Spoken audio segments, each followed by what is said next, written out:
Hello, welcome to another Gundam Battle Operation 2 video. That is the new suit, the Jesta, and hey, we have a fan favorite suit coming in again. Wow, they're really taking out these suits like before the unicorn comes out, which I'm pretty sure is going to be next because that's anniversary. And yeah, they said, hey, here's the here's the Jesta. You wanna you want to roll for that? And everyone, unfortunately, the devs made a error, and they didn't give a Jesta a dodge roll, and apparently that just upset a lot of people, because this is a suit that a lot of people want in the game, and for me, I'm like, okay, I think it's a pretty fun suit, though, so I think it's actually quite good. Unfortunately, it doesn't have a dodge roll, but I think there's other stuff in this that makes up for that. But we'll get into it. And I believe I mentioned this is a 600 general, and we're going to start off with the stats. Oh, before we get into stats, the matches, this first one here is going to be underground base. I might have a second match depending on how fast I talk and get through this, because there's not a whole lot of weapons on this suit. It's very basic, very grunty. It has but anyway, the next match is going to be like a mix-up mode. I believe this match right here, I'm using a very tanky build, like 40-something beam, 40-something beam and 40-something melee strength, or no, resistances. There we go. And then the next match is me just putting all into melee, like 75 melee strength on mix-up mode. Still doing some decent damage against 700 suits, but yeah. We'll get into it now. For stats, you have 20,000 health, 28 ballistic resistance, 23 beam resistance, 30 melee strength, 12 range strength, 38 melee strength, 130 movement speed with 215 boost speed, 75 thruster gauge, and 66 turning speed. And for slots, you have 19 close, 17 mid, and 8 long range slots. And for me, I think the range slot's a little bit too low. It's 12. It doesn't make the weapons that you do have like that much of an oomph in a match, because you do have like a majority ballistic weapons, and I feel like kind of buffing up that range strength would really help out the suit a lot. But obviously, it seems like you want to gear this more towards melee, and the melee does do a lot of damage. And again, I mentioned in the mix-up mode, if we do get that match, if I'm fast enough, you will do a fuck ton of damage. And of course, the build I'm using right now, this is a very tanky build, so you can survive quite a bit. So yeah, there's some builds you can do with this, and that's pretty nice. Now for your weapons here, we're going to start with primary weapons. You have the Jesta beam rifle, which is 1,700 damage. You have 6 rounds, and it's 350 range. You can actually charge this, and if you do charge it, you will consume 3 of your ammo, and it will rapid fire. I haven't actually tried if I can switch out during the middle of it. It does stun each shot when you do fire it. It's pretty much just mag dumping 3 shots into somebody.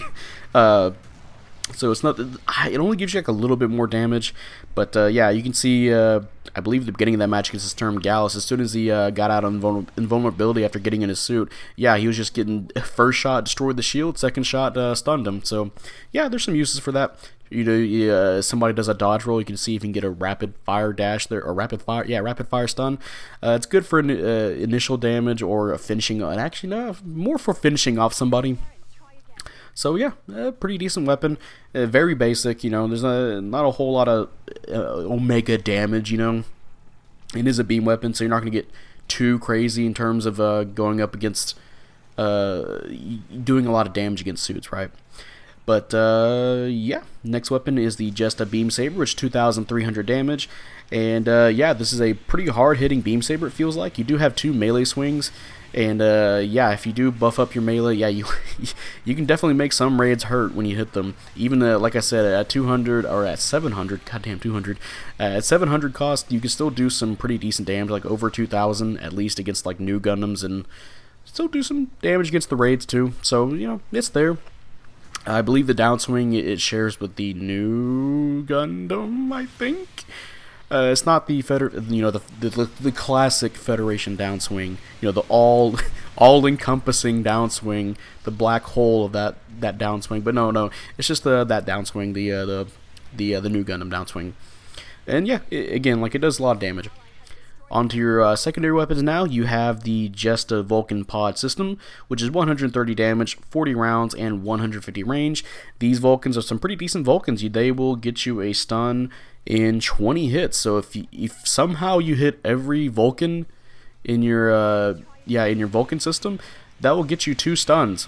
But it's probably more wise to combine this with the other weapons that you have in your secondary weapons, because it does the strength that the Jesta does have is it has really great stun accumulation. And I'll get into it here in a second when we finish off all the weapons here. But the next weapon here is the hand grenade, which is 1,800 damage, 3 rounds, 150 range, and it is a grenade. And the thing is, this it's actually you can throw this really fast. It has a really fast cooldown time, so you can actually stun somebody just by throwing 2 grenades at them, which honestly you kind of just want to use each of those grenades to get a stun with other weapons instead of just wasting 2 grenades. But that's kind of funny that you can still do that. But I guess if it's your only weapon that you have, then go ahead, but if everything else is on reload. But it's pretty decent. This is what you want to use to get a stun initially. What I mean by that is this is what you want to use to start off with for your stun accumulation. You want to throw a grenade, and then you want to mix it up with your other 2 weapons that we're going to mention, or actually one of them we already did mention, the Vulcans, and the next one here is the twin, or the shield twin missile launcher ×2, which is 700 damage per round with 4 rounds and 300 range. And these shield missiles are a little bit awkward to use because they don't fire. It doesn't feel like I'm firing in a complete straight line. You can move while using them, but honestly, I'm using them more in close range situations. I'm guessing that's what they want you to do, because they want you to go melee with this suit. But I believe it takes all 4 or at least 3 stuns or 3 hits to hit. To get a stun. There we go. 3 or 4 to get a stun.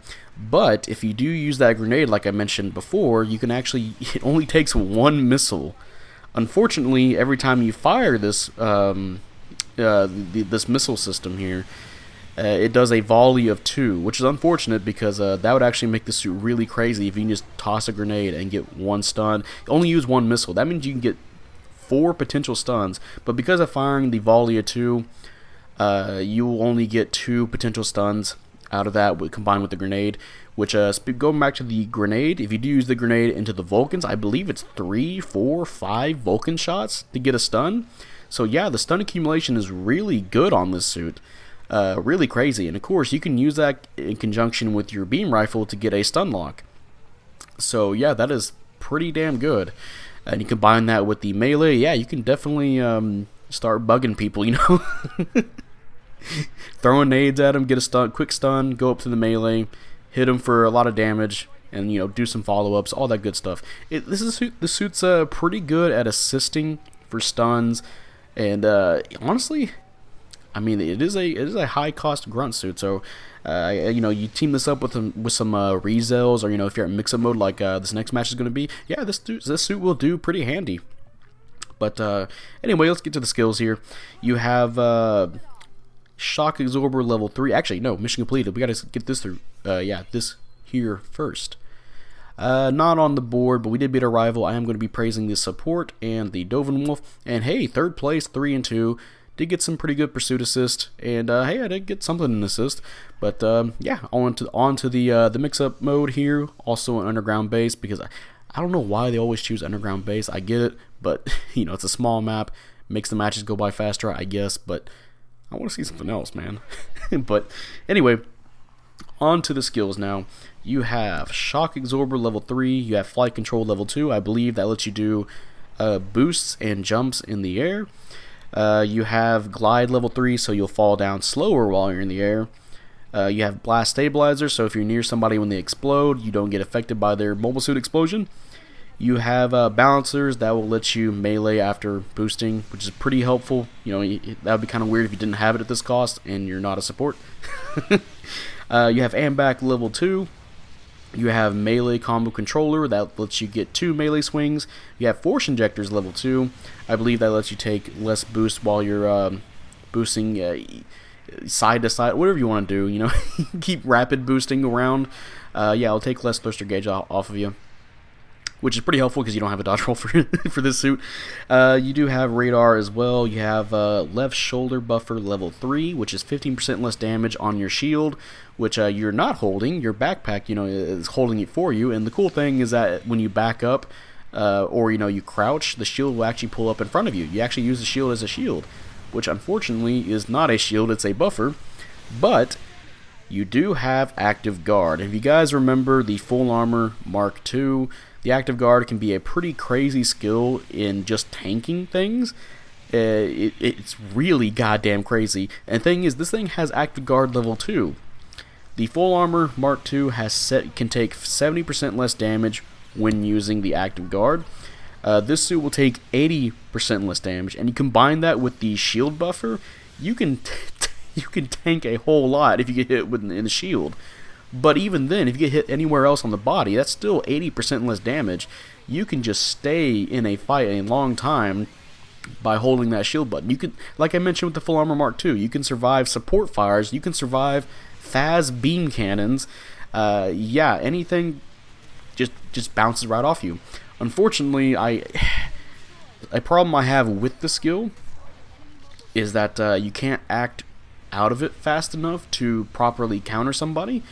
It seems more like a stall tactic, or just somebody's far enough away and they're poking at you, you can just block it, right? There's plenty of times in matches where I'm using the full armor Mark II, or if I'm using the Jesta, where somebody would come up with their obvious melee attack, you know, their downswing. I will active guard it, and then they purposely made the skill this way too. I don't know why. I think it'd be a lot more helpful if you could act out of it faster. And honestly, I thought maybe that's what the level 2 would be, where you can get out of it faster. But no, you kind of just stand there, stand still for a little bit, and then you can finally act out in it. But yeah, unfortunate. But it's still a really good skill, like on its own, where you can tank a lot of damage with that suit. Unfortunately, though, as we mentioned before, you don't have a dodge roll, and that's probably going to be the deciding factor for a lot of people for this suit, is whether or not they have a dodge roll, because you are at 600. 600 does have a lot of suits that are very good at range, have a lot of stun options. This suit has, oh, I forgot to say, this suit actually has maneuver armor as well. I forgot about that. It does have maneuver armor, so you don't get stunned immediately when you're boosting, right? So you do have that as well. So yeah, again, there's a lot of suits at this cost that have a lot of range options. It can be a little bit tricky to play the suit, but again, I've seen people do there's a lot of suits like the DJ SER, you know, suits that don't have a dodge roll that still can do a lot of work at this cost, and I think that's what this suit can do too. The Jesta, I think, can put in some work. If I put a little bit more effort into playing it, like I do the Bondoc, I could probably get some pretty crazy games out of it. Nothing too crazy. It's not, again, like I said, it's like a grunt suit. It's like an assist general, or you can initiate for a teammate, or help them after, you know, while they're in the middle of a fight. It does have really useful weapons. It has really great stun accumulation, as I mentioned. The grenade into the missile launcher will just instantly stun somebody. Into the Vulcan pod as well, you can do that. And of course, you have a instant stun beam rifle. They can charge up to just mag dump into somebody. Excuse me. So yeah, I think the Jesta overall, I think it's a good suit, but I can see why somebody would not want to play it. It is a 2-star, I should also mention. I think I've already mentioned that. Yeah, it's a 2-star, and in some areas it does feel like that. But I think they should buff the range stat of this suit up. I don't think it should be 12. I think they need to increase that a little bit more, so that way the ballistic weapons have a little bit more impact when they hit somebody. And honestly, if they would have went down a different route, I think if they would have just made the shield a regular shield, and maybe if they would have gave this the Kasatria's defense skill, where you only block 30% damage, and then maybe they could have gave it a dodge roll. Maybe they could have made it a 3-star suit and then give it a dodge roll. something like that. I think they could have. I think they definitely could have gave this suit a dodge roll if they would have done something else with the shield or something in the like, right? But yeah, that's going to be the end of this video. If you guys enjoyed this video, leave a like, subscribe if you want. I'd really appreciate it. And, you know, type up in the comment section how you feel about the Jesta. Do you like it? Do you hate it? And unfortunately, a lot of people really don't want this suit because, well, it doesn't have a dodge roll. And it's really weird because this is the one suit I see. Maybe it's because everybody likes this suit or a lot of people like this suit. Usually a lot of suits I see that don't have a dodge roll, nobody really talks about them that much. Or, you know, in a negative light. But this is one of those suits you're probably going to have to learn a little bit of because you can't just walk up, stun, walk up and melee. You gotta use the whole tool set to do really well with this, and if you do, you can do really well. Like, yeah, again, great stun accumulation. You do have active guard to take even less damage from somebody. You can already be a tanky suit, by the way, and still do some decent damage. So yeah, I think there's room for a lot of people to do really well with this suit, and I can't wait to see what they can do with the Jesta, which, you know, I'm not really too big on the Federation grunt suits, but I can see why the Jesta does appeal to people, and honestly, I can't wait for the Jesta cannon, which that one's more than likely going to be a support, and because I'm so used to suits not having a dodge roll anyway, because I like to play supports, I think I'll be just fine playing the Jesta cannon instead of the regular Jesta. But I do know some friends that do play suits like the Jesta, you know, like the J SER. They can do really well with the suit, so I can't wait to see what they can do with this. But yeah, that'll be it, and I will see you guys later. Bye.